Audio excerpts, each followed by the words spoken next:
everyone, and welcome to my overview of my research guide. First and foremost, I want to apologize. I'm getting over a cold, so I might be sniffling and sound a little funny, but we're going to push through.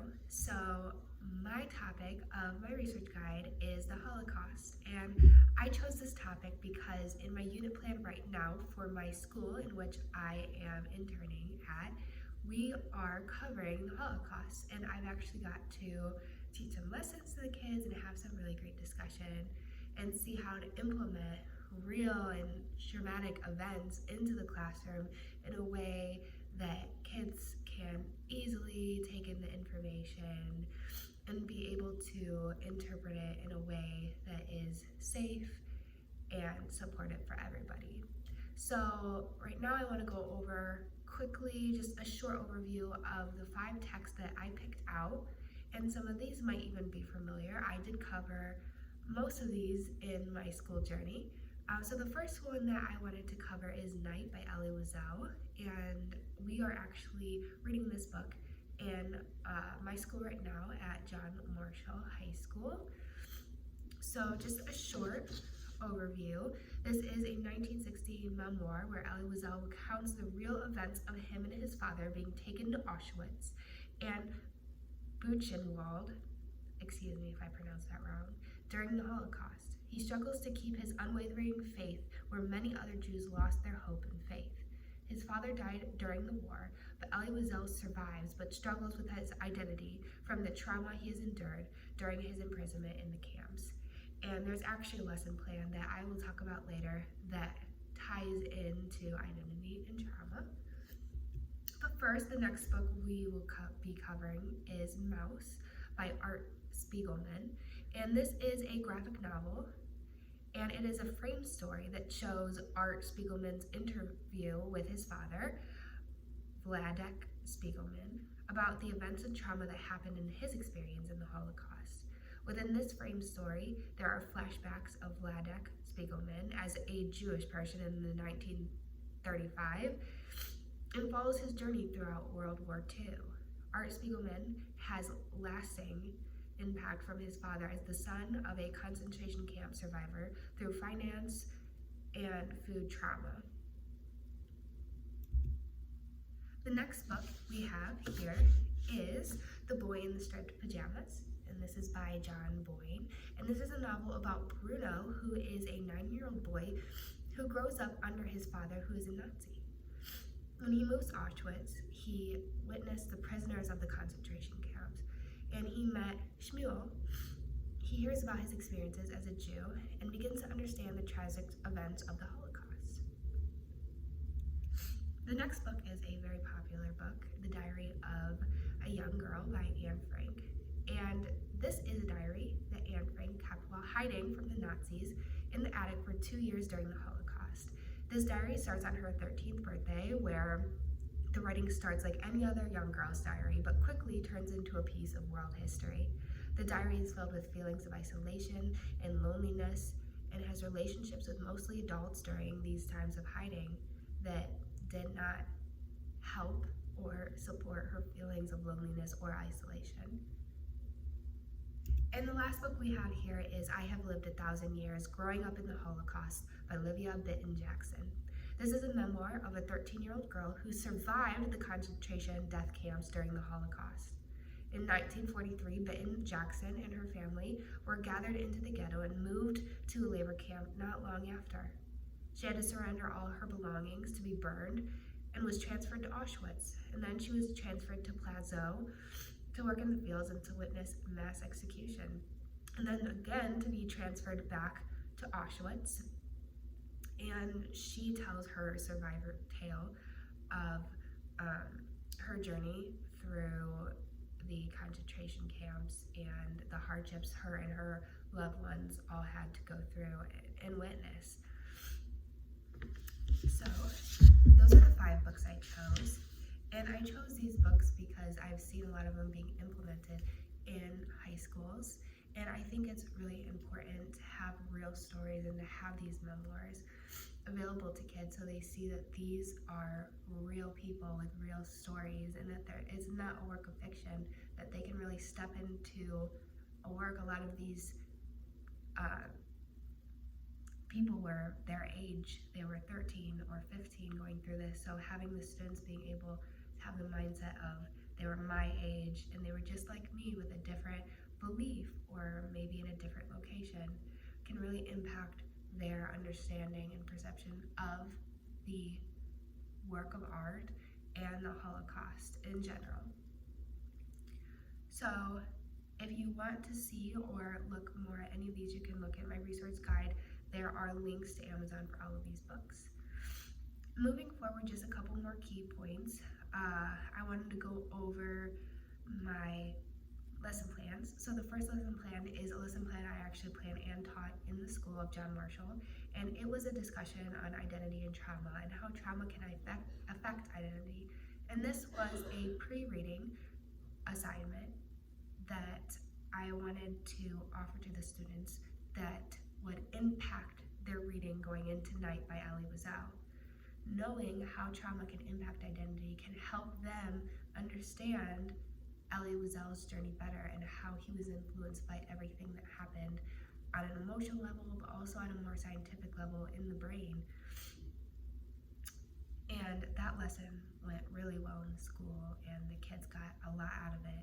It was a really heavy conversation, but we worked on critical listening skills and how to be a good listener and how to be in a discussion with a topic that's really heavy and sometimes hard to talk about. The second lesson plan, which we are pursuing currently, is the Active Reading Day. So this day is where we will just read the book. We'll have some questions alongside.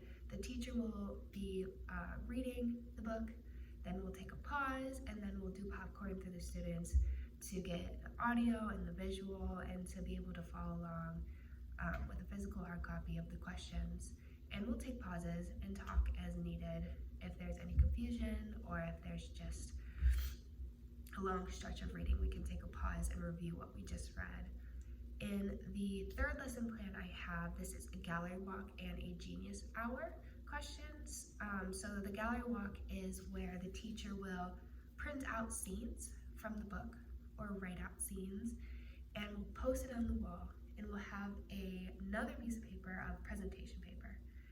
And the students will be completely silent and walk around, read the scene, and be able to comment on their thoughts or feelings about the main character or any other characters in the book, how it influences the plot, why is it important, what does it serve at, or any other thoughts they have about this scene that they want to share or comments. They can do so with a marker on the presentation paper. So we'll have a set period of time where they can walk around and do that.